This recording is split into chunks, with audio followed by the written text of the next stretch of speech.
Alloh taolo nima deyapti? Diqqat qilinglar. Birodarlar, siz haqingizda xohlagan gapini gapirsin. Sizning ustingizda xohlagan ishini qilaman desin. Kim aytgani bo'ladi? Alloh aytayapti. Shak shubhasiz biz ular sizni masxara qilib aytayotgan so'zlaridan dilingiz siqilishini bilurmisiz? Bandalarim dillari siqilayotganini men bilaman, deyapti. Muhammad alayhisalom haqida shunaqa gap gapirilgan. Ey Muhammad alayhisalom, bularni gapirayotgan gapidan qilayotgan ishidan sizni dilingiz siqilayotganligini men bilaman, deyapti. Endi nima qiling, deyapti.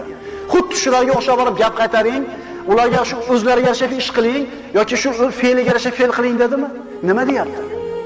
Voy parvo qilmang, deyapti. Oyat davomini o'qiymiz. Shak shubhasiz biz sizni ular masxara qilib aytayotgan so'zlarini eshitib siqilayotganligingizni bilamiz biz, deyapti.